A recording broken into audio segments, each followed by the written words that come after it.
Get your Harvard referencing right and your examiner will be on your side from page 1.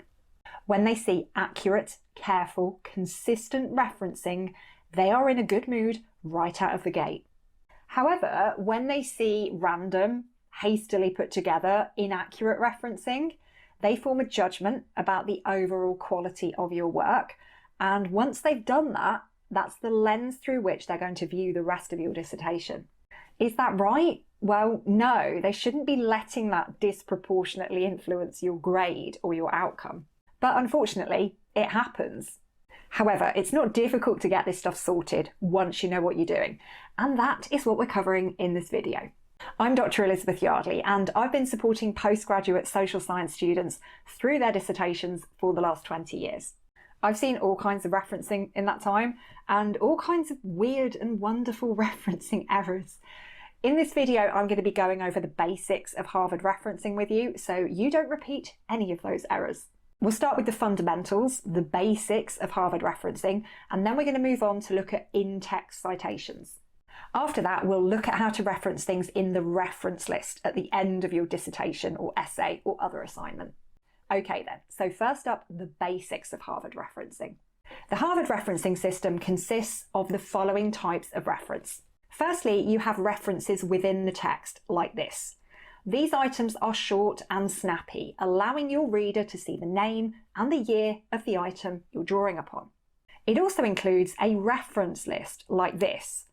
Now, the items in the reference list are longer and more detailed than the ones in the text, and essentially they enable the reader to go and actually find that item for themselves. Every item you cite within the text needs to have a corresponding full version in the reference list, and vice versa. One of the most common referencing errors that I see with students is they reference something in the text, but then they forget to put that in the reference list.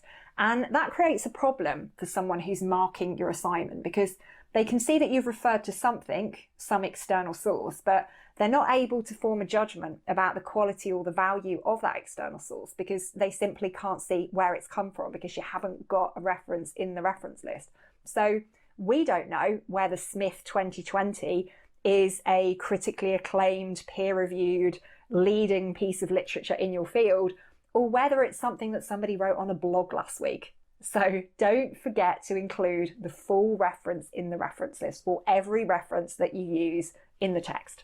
Next up, in-text citations or in-text references. This is when you refer to something you've read in the actual main body of your text, within your sentences, within your paragraphs. Any ideas or content that you've taken from an external source, a book, a journal article, a website, whatever, whether you have quoted from them directly or whether you have summarized or paraphrased them, you need to include an in-text citation for these. So here you need to put the author's surname and the year at an appropriate place in your text. Now, you don't need to include the author's initial, you only need to include their surname. So you wouldn't put G. Smith 1990, you just put Smith 1990. Sometimes you'll put the author's surname in the brackets like this. Other times you won't. Other times you'll integrate their surname into your sentence. And that all depends on what feels natural to you in terms of what flows best in whatever it is you're writing. So do it in whatever way reads best and doesn't disrupt the flow of your writing. So if the author's name is Anne-Marie Jones, for example, and you've summarised something that she's written, you would use the surname Jones and the year, like this. If you want to say her name in the sentence that you're writing, you'd only put the year in brackets, like this. Now, if you've quoted directly from her work, like literally taken what she's written and used that word for word, you also need to cite the page number, like we can see here. The only exception to this is if you're quoting directly from an internet-based source, like a blog post, where, well, there aren't any page numbers, are there? In this case, it's fine to just use the author's surname and the year, like this. And another thing that's worth mentioning with internet sources, sometimes there isn't an actual person named as the author. The thing that you're citing is just written under the name of an organisation. So in this case, use the name of the organisation, like this. But what happens if you've got an item and it's got more than one author? Like, how do you reference that? And it's quite important to look at this because this happens a lot in the social sciences. People write in teams, people write in very large teams sometimes. So how on earth do you account for this in your referencing? Let's take a look. If there are 2 or 3 authors, provide all of their surnames in the reference. Now again, remember that you don't need a page number if you're summarising or paraphrasing, but you do need a page number if you're quoting straight from their work, like I've shown in these examples here. If there are more than 3 authors, which is very often the case, cite only the first author followed by et al, which essentially means and others, like this. If you've got several things that were written by the same author or the same organisation in the same year, you can distinguish between them by adding lowercase letters to the in-text references, like I've shown here. And if you're highlighting an argument or a point that's been made in several items that you've read, include all of those items in your reference. It is absolutely worth doing this because this helps to strengthen your argument. So cite all of the items within the same set of brackets. Separate them with semicolons and place them in the order of publication. So you start with the oldest references first, like this. We also need to talk about secondary referencing. Whenever an examiner like me comes across a reference like this in someone's work, it makes me think, really? The reason I'm so sceptical is because I highly doubt that you have an original text from 1927, especially if it's a book. What's more likely is that you've seen this referenced in someone else's work. They have referred to Berger's book and you've just kind of borrowed their reference. Now, if you've done this, you need to use secondary referencing. So let's take a look at how that works. If you lifted the Berger reference from a more recent 2017 book by Gratto, for example, you need a reference like this one. When it comes to your actual reference list, you only need to include the Gratto reference because that's the only item that you've actually read. You haven't read Berger's work, you've read Gratto's interpretation of it. Okay, so those are all the basics of in-text referencing or in-text citations. Next, we're looking at the reference list.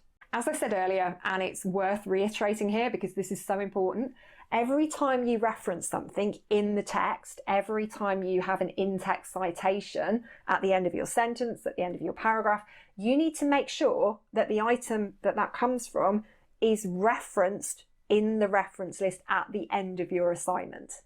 And that is so the person grading your work or your examiner can actually see what that reference is. So they can tell whether it's a book, a blog, a journal article, whatever, and then they can make a judgment about the quality of that source. When you're using the Harvard system of referencing, you need to make sure that all of your references are arranged in alphabetical order by author surname or by organisation name. There is a very quick way to sort your reference list into alphabetical order without loads of copying and pasting. There is a very handy sort function in Microsoft Word. So highlight your whole list and then click on this icon here and it arranges it all for you. Simple. Okay, now we've covered that. How do you present different kinds of item in your reference list? Let me show you. What's going to come up next are a series of slides which each look at a particular item that you might be referencing in your work. So if you're interested in looking up a particular type of item, say a journal article or a book chapter, go to the description of this video and click on the timestamp for that particular item. So you can go straight to that one. You don't have to sit through all of the others. So without further ado, here they are.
And that concludes this video all about Harvard referencing. I hope you found it helpful. I have a ton, like literally more than 100 videos on my channel. So please go and check them out, because there will certainly be one to help you with whatever you're stuck on at the moment. Everything from how to structure your literature review, to how to get through your mindset blocks, to how to structure a literature-based dissertation. There is something for everyone doing a postgraduate social science dissertation on there. So do go and take a look. I'll be back next week with another video, so I will see you then.